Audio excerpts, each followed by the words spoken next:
கருவேப்பிலை இருக்கு இல்லையா, அந்த கருவேப்பிலையை நம்ம சாம்பார்ல ரசத்துல வேறு எதில் போட்டாலும் தூக்கி போட்டுடுவோம்.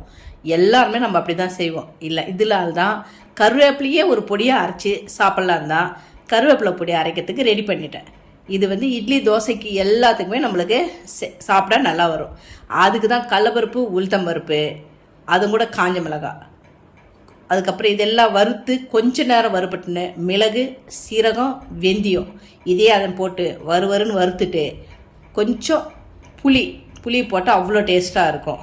புளியை போட்டு நல்லா வறுத்து ஒரு தட்டில் கொட்டி இதை ஆற வச்சிடணும்.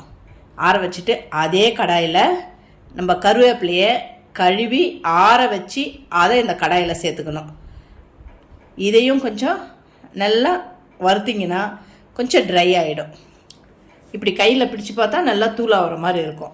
அந்த மாதிரி ஸ்டேஜில் கொஞ்சம் அதில் பெருங்காயத்தூளை போட்டு இதையும் கொஞ்சம் ஆற வச்சிடணும்.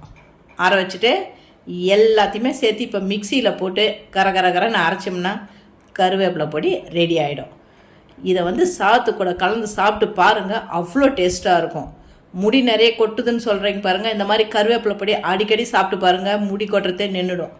இதை ஒரு வாட்டி நீங்கள் ட்ரை பண்ணி பாருங்கள், பொடி எப்படி இருக்குன்னு டேஸ்ட் பண்ணிவிட்டு சொல்லுங்கள். மறக்காமல் நம்ம சேனலையும் சப்ஸ்கிரைப் பண்ணிக்கோங்க, சமையல் பண்ணுங்கள்.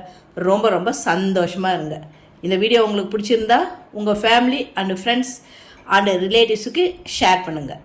நன்றி, வணக்கம், வாழ்க வளமுடன்.